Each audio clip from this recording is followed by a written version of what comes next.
Jean-François Copé, donc avec nous, il a été notamment président de l'UMP dans les années 2010, 2012, 2014. Il est aujourd'hui maire de Meaux. Il y a ceux qui font barrage au Rassemblement national, il y a ceux qui ne choisissent pas, il y a ceux qui font barrage à LFI. Je voudrais que vous nous rappeliez peut-être pour commencer la position de Jean-François Copé. Moi, ma position, elle est très claire et très simple. Il est hors de question que je choisisse entre l'extrême droite et l'extrême gauche, entre LFI et le RN. Chacun sait que je fais partie des responsables politiques de la droite de gouvernement qui a toujours considéré que le programme, les valeurs du Rassemblement national étaient complètement incompatibles avec les réalités, les nécessités du moment, que en aucun cas je ne ferai jamais d'alliance, en aucun cas je ferai la moindre alliance, de quelque sorte que ce soit, avec le Rassemblement national, mais pour autant, il est hors de question, d'accepter la moindre concession à l'égard de la France insoumise et des mélenchonistes. Je mets depuis toujours, et c'est de notoriété publique sur le même plan, Mélenchon et Le Pen. Et donc, je fais partie de ceux qui ne comprennent pas comment est-ce que le président Macron, qui a pris cette décision complètement folle de dissolution qui met notre pays dans une situation de déstabilisation et d'anxiété extrême, peut appeler à des alliances et des désistements avec l'extrême gauche, parti dont il a dit le pire mal. Bon, j'entends ce que vous dites. J'ai envie de dire que vous êtes calé en 1990. Vous êtes calé en 1990. C'est-à-dire que Marine Le Pen n'est pas Jean-Marie Le Pen et que le Rassemblement national n'est pas le Front national. Et c'est ça peut-être qui est difficile dans ces discussions parce que eux-mêmes disent qu'ils sont en rupture avec le Front national. Alors j'anime des débats matin, midi et soir. Nicolas Sarkozy disait l'autre jour qu'il a du mal à définir l'extrême droite. Et je voudrais que vous me disiez en quoi le Rassemblement national est-il d'extrême droite, selon vous? Alors, écoutez, là-dessus, moi je suis très très clair. La France, l'histoire de France n'est pas une page blanche. En réalité, on ne peut pas dire que c'est aussi simple que ça. Il y a aujourd'hui, de manière très claire, deux catégories de partis politiques. Il y a des partis de gouvernement et des partis qu'on appelle, pour aller vite, extrémistes ou démagogiques ou populistes. Qu'est-ce qui fait la différence entre les deux? C'est que les partis de gouvernement savent que les dossiers ne sont jamais simples. Et qu'on ne peut pas, par des formules simplistes, faire croire aux gens qu'on va régler des problèmes alors qu'on sait très bien que ça n'est pas aussi simple. Or, quand vous lisez le programme du Rassemblement national, vous vous rendez compte, dès que vous rentrez un peu dans le détail, qu'il n'y a aucune proposition qui tient la route. Donc on fait croire à des gens qu'on va régler les problèmes qui sont les leurs avec des propositions qui n'en sont pas. C'est-à-dire que la baisse de la TVA, par exemple, ça ne tient pas la route? Non. Pourquoi? Pour une raison très simple, c'est qu'en réalité, baisser la TVA sur un produit, ça a pour conséquence essentiellement de permettre de financer ceux qu'ils fournissent. Et quand les produits en question sont des produits importés, c'est au bénéfice des vendeurs. Voilà, c'est tout simple. Donc en réalité, en faisant ça, on fait l'inverse de ce qu'il faudrait. Et on le sait très bien. J'ajoute que ce dont la France a besoin aujourd'hui, ce n'est absolument pas d'une baisse de la TVA. Ça, c'est des mesures démagogiques. Ce dont les Français ont besoin... Non. C'est démagogique pour vous, mais des gens qui vont payer 20 centimes de moins le litre d'essence, Jean-François Copé... Mais parce que vous pensez que d'autres ne vont pas payer à leur place? Vous plaisantez ou quoi? La réalité, c'est qu'à partir du moment où je dis simplement que c'est un cas concret, la baisse de la TVA. C'est-à-dire que ça... Non mais Pascal Praud, je parle très simplement. Oui, bien sûr, je pense aux uns aux autres qui nous écoutent, qui vont payer le litre d'essence 20 centimes de moins et qui se disent c'est intéressant. Vous me dites c'est démagogique, c'est possible, mais eux ils verront qu'il y a 20 centimes de moins sur le litre d'essence. Mais ça c'est pas une mesure d'extrême droite, si vous me permettez. Je vous ai demandé de définir le Rassemblement national. C'est vous qui m'avez posé la TVA. Donc moi je vous ai répondu en vous disant que la différence entre un parti extrémiste, populiste et un parti de gouvernement, c'est que les partis extrémistes font croire aux gens qu'ils règlent leurs problèmes avec des mesures qui ne sont pas tenables. Bon, c'est ce que vous m'avez demandé. Et vous m'avez demandé la TVA. Donc je vous réponds. Alors, puisque vous m'invitez, je ne viens pas souvent, donc puisque je viens, il se trouve que j'ai été ministre des Finances, donc je connais, j'ai été confronté à des sujets comme cela. En réalité, quand vous baissez un taux de TVA sur un produit, il faut forcément le financer. Bon, et à partir du moment où vous le financez, ça retombe sur qui? Sur le contribuable. Bon, donc en réalité, c'est vider une poche pour en rajouter une autre. Donc ça ne tient pas la route une seconde. La seule chose qu'on puisse faire dans ce pays, c'est déployer toutes les conditions qui permettent de travailler plus et mieux pour être mieux rémunérés. C'est ça qui ramènera du pouvoir d'achat. Or, qu'est-ce que je constate ? Jamais le Rassemblement national parle de ça. Il va même jusqu'à remettre en cause cette réforme des retraites, qui pourtant n'est pas une révolution, qui va coûter 15 milliards d'euros et qui ne sait pas comment financer. Là, c'est parce que vous me branchez sur l'économie, mais je peux vous le faire aussi sur le régalien. J'entends ce que vous dites, mais la difficulté de votre parole, c'est que vous avez été au pouvoir, que d'autres ont été au pouvoir et que les Français ont le sentiment que c'est de mal en pis. Alors, j'y viens. Ils ont ce sentiment. Donc, ils se disent, le Rassemblement national, on ne l'a pas essayé, c'est sans doute l'argument le plus fort d'ailleurs du Rassemblement national aujourd'hui, et que vous-même, lorsque vous avez eu le pouvoir, eh bien les gens ont sanctionné, c'était vrai. Alors, on peut le regretter d'ailleurs, on peut regretter que Nicolas Sarkozy ait perdu en 2012, parce qu'effectivement, il a terminé à 48 ou 49%, et on peut regretter qu'il ait été éliminé. C'est sans doute que les Français ont dû considérer qu'il avait échoué aussi, j'imagine. Bon, si vous le dites. Donc, allons jusqu'au bout des choses. Vous me dites, on a échoué, les partis gouvernants ont échoué. Peut-être rentrons un peu... Je ne dis pas ça, je dis les gens ont ce sentiment. Oui, non mais très bien. Mais rentrons un peu dans le détail. Pour moi, le véritable échec de Macron, c'est tout ce qui touche à ce qu'on appelle, pour aller vite, le régalien. La sécurité, la justice, l'immigration, l'école. Bon. En revanche, sur le plan économique, le bilan est loin d'être mauvais. Vous pouvez faire semblant de ne pas le voir. En réalité, quand vous regardez les indicateurs, que ce soit le pouvoir d'achat, que ce soit l'inflation, que ce soit le chômage, ils ont plutôt, je dis ils parce que je n'étais pas dans la majorité, plutôt mieux fait que le reste de la zone euro. Bon, pourquoi ? Parce qu'ils ont évité, justement, pour certains, d'une certaine manière, des mesures d'émago. Leur seul immense échec, c'est la dette. Parce qu'ils ont fait la politique du chèque, parce que justement, ils voulaient faire croire qu'on pouvait un peu améliorer les choses par le pouvoir d'achat, ce qui n'est pas vrai. Alors qu'il faut faire des réformes de structure, comme ce qu'on a fait sur les retraites. Maintenant, sur le régalien, pourquoi c'est leur échec ? Parce que c'est des centristes. Parce qu'ils ont fait, en réalité, la politique du en même temps pour vexer personne. On fait pas de mal à la gauche, on fait pas de mal à la droite, et donc on touche pas au sujet qui fâche. Je suis maire de Meaux, vous l'avez rappelé tout à l'heure. Je sais, moi, que le sujet numéro 1 qui a fait que les gens ont, pour un grand nombre d'entre eux, voté pour le RN, c'est qu'ils veulent de l'ordre. Ils veulent de l'ordre dans la rue, ils veulent de l'ordre à l'école, ils veulent de l'ordre dans les comptes publics, et ils veulent de l'ordre aux frontières. Or là-dessus, c'est un immense échec, et de M. Macron, et de M. Hollande, et même à certains égards, je vais gâcher la matinée, de M. Sarkozy, qui a baissé les effectifs de police quand il est devenu président de la République, qui a réorganisé un certain nombre de services de renseignement qui, sur le terrain, nous ont considérablement affaiblis, je peux en parler en tant que maire de Meaux, et qui, sur les sujets régaliens, au fil des années, je pense à la dette publique par exemple, a lâché un peu prise. Bon, Hollande, ça a été le carnaval, on le sait tous, et quant à M. Macron, qui était censé remettre de l'ordre, il ne l'a pas fait. On va marquer une pause, mais Nicolas Sarkozy n'est plus président depuis 2012, donc c'est quand même difficile. C'est vous qui m'en avez parlé, moi je n'avais pas prévu d'en parler. C'est difficile. Franchement, c'est vous qui m'en avez parlé, donc c'est la raison pour laquelle j'en ai parlé. C'est difficile de considérer qu'il est responsable de la situation aujourd'hui. Mais vous faites, écoutez, je vous ai entendu. C'est bien, vous avez fait votre petite cartouche, mais je voulais juste vous dire là-dessus quelque chose. Je suis bien d'accord avec vous, mais c'est vous qui m'en avez parlé. Mais c'est entendu. Donc, vous savez, vous m'invitez, moi je viens, je vous explique. Mais écoutez, il est 11h43 et dans la plus grande liberté de parole, c'est intéressant d'écouter les uns les autres. Et c'est vrai que c'est intéressant également. C'est une question aussi qui vous est souvent posée. Pour vous, LFI et RN, c'est la même chose. C'est-à-dire que vous ne faites pas de différence entre les prises de parole de Monsieur Mélenchon, de Monsieur Delogu, de Monsieur Caron, de Monsieur Boyard, pourquoi pas. Vous ne faites pas de différence entre LFI et puis les prises de parole, par exemple, de Jordan Bardella ou de Louis Alliot. Vous les renvoyez... C'est pas ça, c'est qu'ils sont dans des stratégies différentes. Non, mais on peut rentrer... Oui, on peut rentrer... Vous ne faites pas de différence entre eux. Mais je sais qui ils sont les uns et les autres. Ils ont une stratégie différente. Les uns... L'extrême gauche a une stratégie de déstabilisation. Les consignes de Mélenchon sont très claires. On prend chaque sujet et on met le désordre. Les gilets jaunes, les retraites, la Palestine, etc. Du côté de l'extrême droite, la stratégie est totalement différente, c'est celle du double langage. C'est-à-dire que comme on a une marque très forte, qui est celle du Rassemblement national censé incarner l'autorité, du coup, on a des mots gentils. On porte des cravates, on aime les animaux, on aime les enfants, on est même contre l'antisémitisme. Tout ça Donc pour vous, c'est un double langage, une sorte de taquia du Rassemblement national, qui avancerait masqué selon vous. Mais écoutez, est-ce que vous avez vu... Pause est bon. C'est dommage, vous me posez... oui, mais il me presse. Donc, écoutez, juste un mot pour vous dire... Non, mais la pub tout de suite après.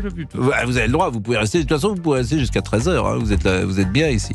Il est 11h45, à tout de suite. Et pour échanger avec notre invité Jean-François Copé, vous pouvez composer ce numéro. Il est non surtaxé. À tout de suite. Avant de prendre Charles, parce que la publicité a interrompu la discussion que nous avions. Et la discussion, c'était de renvoyer LFI et RN, finalement, je vous disais, vous ne faites pas de différence, alors que vos électeurs font une différence entre LFI et RN. Ils considèrent que c'est pas exactement la même chose. Et entre un RN et un LFI en duel, je pense qu'il y a beaucoup de vos électeurs LR qui votent RN et qui n'ont pas votre position de s'abstenir. Mais je comprends très bien pourquoi. Parce qu'en réalité, beaucoup d'électeurs de droite, et d'ailleurs beaucoup d'électeurs tout court, parce qu'il ne faut pas mettre des étiquettes partout, sont exactement sur la ligne que je défends, qui est celle du rétablissement impératif de l'ordre dans ce pays. Je le défends depuis toujours. Et je vous l'ai dit à l'instant, le grand échec de Macron, il est là, il n'est pas ailleurs. Et c'est un échec qu'il porte depuis le premier jour et qui coûte une dégradation du climat dans notre pays. Bon, une fois qu'on a dit cela, j'observe que le RN dit qu'il va faire, mais que quand vous faites la liste des mesures, des quelques mesures qu'il propose, d'abord elles sont très changeantes, ce qui en dit long sur le fameux double langage dont je vous parlais tout à l'heure, mais il n'y en a aucune qui soit convaincante. Par exemple, sur le trafic de drogue, puisque vous invitez très souvent Bardella ici, soyez gentil de lui poser la question de manière un peu creusée, en disant mais qu'est-ce que vous allez faire sur le trafic de drogue ? Parce qu'en fait, je n'ai jamais entendu autre chose que les peines planchers. Alors moi, je pense qu'en réalité, si on doit s'occuper du trafic de drogue, qui est la source première de tous nos problèmes, on en fait une priorité à Matignon. C'est-à-dire que, et là je vous parle avec l'expérience gouvernementale qui est la mienne, on met tous les ministères concernés sur tension. C'est-à-dire l'éducation, le ministère du budget avec les douanes, l'intérieur, la défense, les affaires étrangères, l'éducation nationale. On met, et bien entendu, le ministère de la Santé, et on met tous les ministères sur tension pour faire en sorte que l'éradication du trafic de drogue soit le sujet numéro 1 du régalien. Bon, je n'ai jamais entendu l'extrême droite, aucun membre du Rassemblement national, dire quoi que ce soit sur ce sujet. Ils sont focus sur l'immigration. C'est bien gentil, là aussi, on sait très bien les limites de l'exercice. Donc en réalité, même quand on va sur leurs propositions, ça ne tient pas la route. Quant à l'économie, je vais quand même en dire un mot, proposer de nationaliser les autoroutes qui marchent super bien depuis des années, depuis qu'elles sont privatisées, au motif que ça engraisserait des sociétés d'autoroutes, alors que grâce à ça, elles entretiennent le plus beau réseau autoroutier d'Europe, et qui proposerait de dépenser 50 milliards d'euros pour nationaliser les autoroutes, je me dis, mais ces gens, ça suffit la démagogie, quoi. Voilà. Charles est avec nous et le principe de notre émission, c'est aussi d'avoir des auditeurs qui vous interpellent, Jean-François Copé. Charles, est-ce que vous pouvez vous présenter ? Vous êtes un électeur de quel camp ? Moi, je suis un membre des LR depuis longtemps, parce que j'étais à UMP avant, RPR avant. Donc, je suis un militant dit de base, c'est-à-dire que je colle des affiches, je tracte, je vais aux réunions, je l'organise même à la maison, je prête même mon jardin pour des réunions de circonscription. Vous habitez dans quel coin ? Moi, j'habite dans le coin de... J'habite dans la 8e circonscription des Hauts-de-Seine. Ok. Donc, c'est Boulogne-Billancourt, c'est ce secteur-là. Voilà. Bon, je crois que vous nous aviez déjà appelé. Vous avez peut-être une question à poser à Monsieur Copé ou une analyse à produire. Écoutez, oui, les deux, mon général. En fait, vous savez, moi je suis très admiratif de Monsieur Copé. On a de la famille à Meaux qui trouve que c'est un super maire, qui se la gère bien, un bon père de famille. Enfin, ce sont que des louanges. Moi, par contre, je voulais simplement l'interpeller sur une chose, c'est que je trouve, franchement, par exemple, hier, j'ai écouté Monsieur Copé sur une chaîne de télévision. Je l'ai vu vite se rassurer au contact d'une journaliste qui disait oui, mais attendez, vous parlez toujours de l'extrême gauche. Alors vite, Monsieur Copé, vite, il a dit ah mais attendez, on peut pas me prendre en défaut, je suis contre l'extrême droite. Alors je voulais simplement dire à Monsieur Copé, Monsieur Copé, excusez-moi, mais arrêtez de dire extrême droite. Le Rassemblement national d'aujourd'hui, c'est l'équivalent du RPR des années 70-80. Souvenez-vous, on traitait Jacques Chirac de facho. Donc en fait, il n'y a rien d'extraordinaire. Le mot extrême droite est vraiment, me semble complètement maintenant désuet et complètement passé de mode, surtout pour ça. Et puis surtout, nous sommes, si vous voulez, assez fâchés sur le terrain, parce qu'on se dit que la semaine prochaine, avec cette histoire de majorité plurielle voulue par Macron, sur lequel on a l'impression que les LR maintenant caracolent aussi pour soutenir, si on nous colle un Premier ministre de gauche, même technique, sous prétexte de majorité plurielle, quand je vous dis que les gens sont fâchés sur le terrain, énervés, mais c'est en dessous de la vérité. Il faut que vous preniez conscience que les gens ont l'impression qu'on leur vole leur élection, et surtout qu'on a l'impression que c'est les privilégiés de l'ancien régime qui veulent sauver leur peau. Alors, réponse de Jean-François Copé. Réponse de Jean-François Copé. Et il faut, Monsieur Copé, que vous l'entendiez. Si vous ne l'entendez pas, je pense que vous allez avoir de graves déconvenus. Alors, quand je dis Monsieur Copé, non. Réponse de Jean-François Copé, il est 11h53. Réponse de Jean-François Copé. Charles, d'abord, je vais vous dire, moi j'aime beaucoup votre intervention, parce que je pense que vous avez mis sur la table la totalité des dilemmes auxquels on est confronté, vous, comme citoyen et militant de droite, et moi, parmi les responsables politiques de droite. Comme vous le savez, moi j'ai un historique, j'ai défendu et conceptualisé l'idée d'une droite décomplexée. Qu'est-ce que c'est une droite décomplexée ? C'est une droite qui fait le boulot. Voilà, parce que les Français nous en veulent terriblement à droite de ne pas avoir fait ce pourquoi on avait été élu. Et c'est ça d'ailleurs l'explication de notre défaite en 2012. Lorsque il y avait eu autant de promesses qui avaient été faites de rétablir l'ordre, et qu'en réalité, en 2012, eh bien, malheureusement, que ce soit sur les questions migratoires, les questions sécuritaires, les indicateurs n'ont pas été à la hauteur, loin s'en faut, et Hollande s'est engouffré dans la brèche pour passer. Bon, dans ce contexte-là, pourquoi est-ce que moi je vous dis l'extrême droite ? Et pourquoi je fais la différence entre l'extrême droite et le RPR, dont je suis évidemment nostalgique ?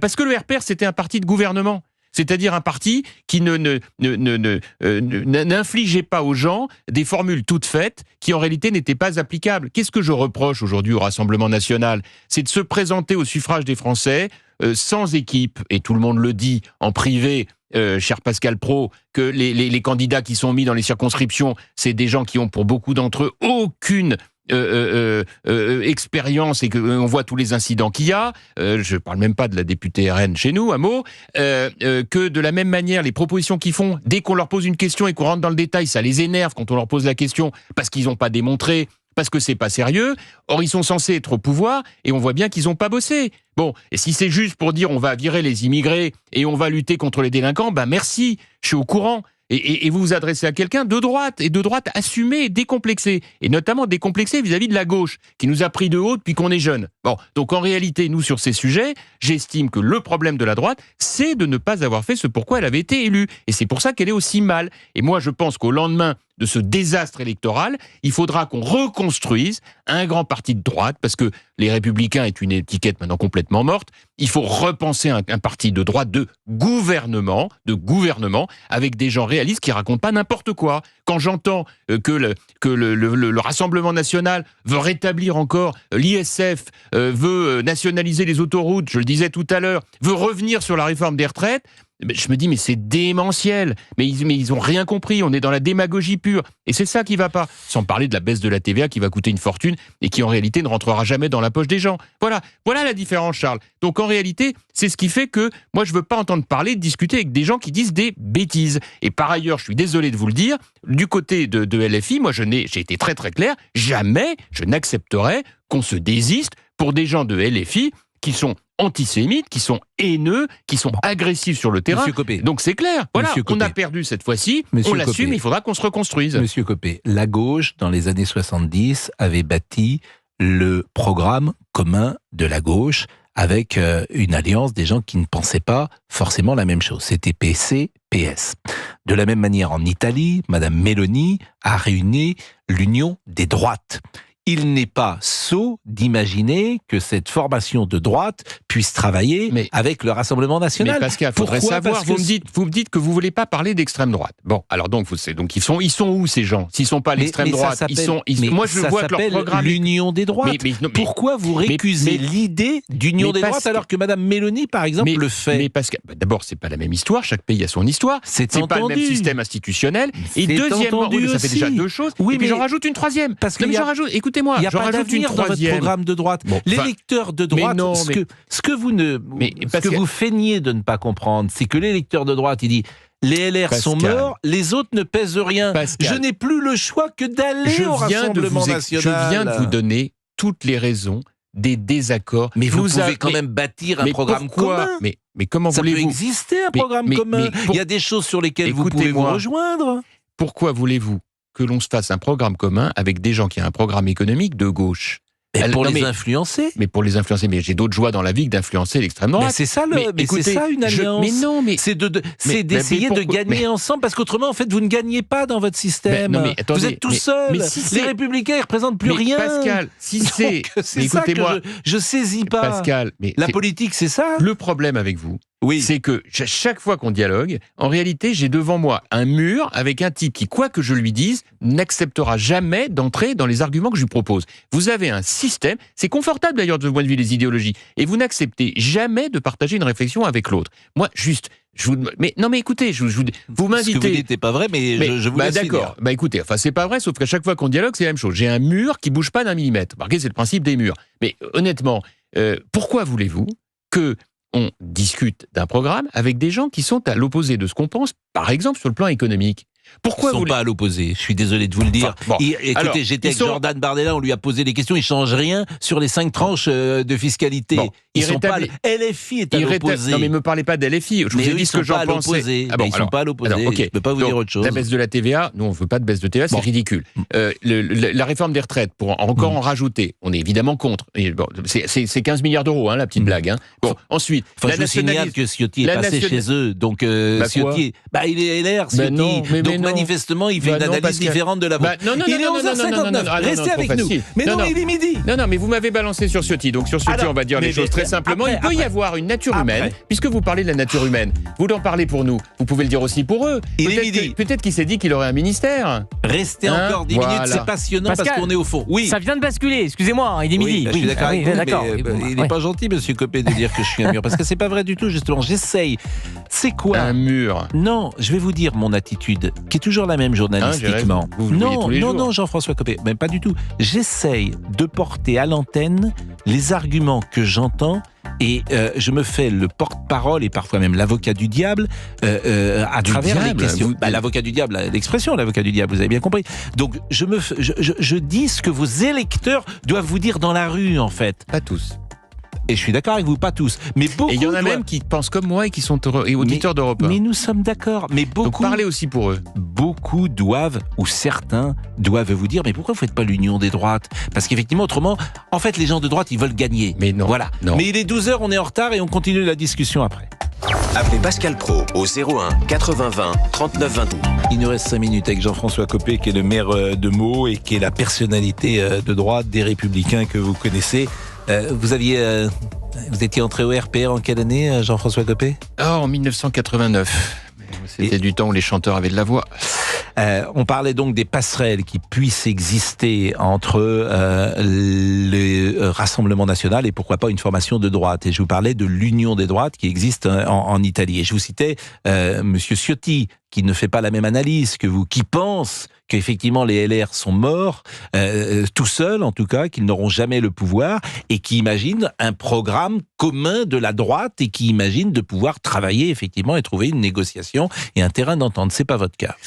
Non, mais d'abord, le cas d'Éric Ciotti est en réalité celui du traître de comédie dans les romans balsaciens. On fait jamais ça n'existe pas. Le type, il est chef de son parti. Du jour au lendemain, sans prévenir personne, non seulement il part au Rassemblement national, alors que depuis toujours, la ligne a été celle que vous savez, et en plus, il nous prend tous en otage, et il aura été probablement responsable de perte d'un certain nombre de circonscriptions, vu la manière dont il se conduit. Tout ça, pourquoi? Pour avoir un ministère éventuel. Tout ça n'est pas digne de l'idée qu'on se fait de la politique. Je pourrais vous dire que Jacques Chirac avait fait en 74, et il était parti pour Giscard et avait quitté Chaban. La trahison en politique... Non, mais ça n'a strictement rien à voir. Il n'a pas trahi quelqu'un en particulier, Ciotti. Il était à la tête de son parti et il a trahi son parti. Donc c'est même pas ça, ça n'a rien à voir. Et on pourrait parler de Jacques Chirac par rapport à Chaban. C'était un mouvement politique qui a duré, qui s'est installé pour les raisons qu'on sait. Rien à voir. Bon, maintenant, et puis pardon, c'est pas tout à fait le même niveau. Maintenant, sur le fond des choses, encore une fois, moi je pars d'une idée simple. Ce que les gens sanctionnent, c'est deux choses. Un, l'inefficacité de la démocratie. Ils considèrent aujourd'hui, c'est terrible à dire, ils considèrent aujourd'hui que les partis de gouvernement n'ont pas les résultats qu'ils attendent. Pourquoi? Parce que pour une partie, les partis de gouvernement, ils font pas ce pourquoi ils sont élus. Quand ils font un programme, il faut qu'ils l'appliquent. Et en réalité, qu'est-ce qu'on voit aujourd'hui? C'est que le monsieur Macron, il a dit qu'il allait s'occuper de sécurité, il l'a jamais fait. Il a dit qu'il s'occupait d'immigration, il l'a jamais fait. Et comme il n'a pas fait l'alliance qui va bien avec les Républicains, qu'est-ce que vous voulez que je vous dise? À la fin de la journée, il n'a pas de majorité, il fait n'importe quoi. Mais vous ne me dites pas comment, lorsqu'on est de droite, on a le pouvoir. On le fait. Comment vous l'aurez? Mais pourquoi? Comment on fait? Tout simplement en ayant un programme qui soit clair et qu'on rétablisse un leadership. Nous n'avons ni programme ni leadership. Donc évidemment qu'on meurt. Évidemment. Donc il faut tout reconstruire. Mais l'avenir, c'est de proposer une nouvelle offre. Mais cette nouvelle offre, elle ne va pas se faire sur des alliances électorales. Elle doit se faire sur un projet. C'est dans combien de temps ? Les prochaines élections, elles sont en 2027, que celui que je vous dise. Et Laurent Wauquiez peut porter, selon vous, j'en sais strictement rien, mais ce que je sais, c'est qu'il faudra élargir. Il faudra élargir. Il est hors de question de rester simplement le petit parti LR qui n'a plus rien à voir avec l'UMP que je présidais. Vous-même ? Moi, j'ai dit très clairement que j'étais pas du tout dans la logique de repartir de manière active. En revanche, vous l'avez vu, et je suis sur votre antenne, comme j'étais sur d'autres, je veux participer au débat public pour dire au moins la voix de maires qui, comme moi, ont l'expérience gouvernementale d'une droite décomplexée et qui voient bien le risque de ne rien faire. Donc, j'aiderai de toute façon celles et ceux qui ont envie de le faire. Ça, c'est certain. Mais il faut qu'on défende une autre idée que celle d'un macronisme centriste mou, qui en plus est capable de se compromettre avec l'extrême gauche. Et en même temps, je suis désolé, un Rassemblement national dont le programme est totalement nul. Et il faut bien qu'à un moment ou un autre, on assume de le dire. Merci, Monsieur Copé. Je suis sûr que vous regrettez les choses que vous avez dites, que j'étais un mur face à vous. Je suis sûr que vous dites ça.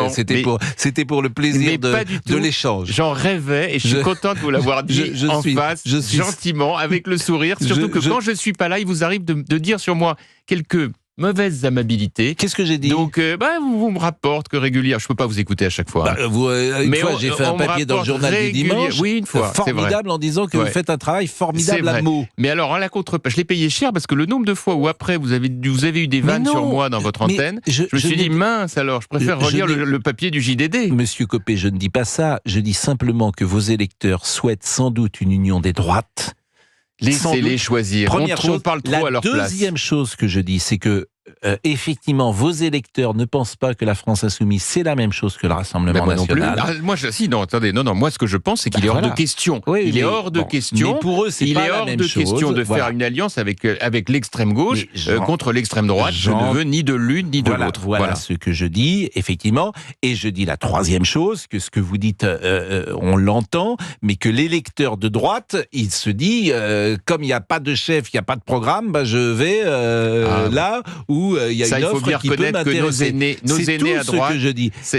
Et effectivement, comme vous êtes sur une autre ligne, je dis que vous ne représentez pas toujours vos électeurs de droite, c'est tout. Et vous, Pascal Praud, peut-être qu'avec votre ligne, vous ne représentez pas tous les auditeurs d'Europe 1. Il peut y en avoir qui sont d'accord avec moi et qui se disent qu'est-ce que c'est bien que de temps en temps on entende autre chose que la ligne de Pascal Praud. Voilà, c'est pour ça que je suis venu, ça me fait très plaisir. Je n'ai pas de ligne puisque je suis journaliste, je témoigne de la réalité. Non, mais vous témoignez sur la base de la ligne que vous défendez et qui est tellement rigide qu'elle m'a fait penser à un mur. Alors ça, c'est pas vrai, parce qu'en plus, ceux qui me connaissent, Géraldine et tous avec qui je travaille... Géraldine, elle doute aussi.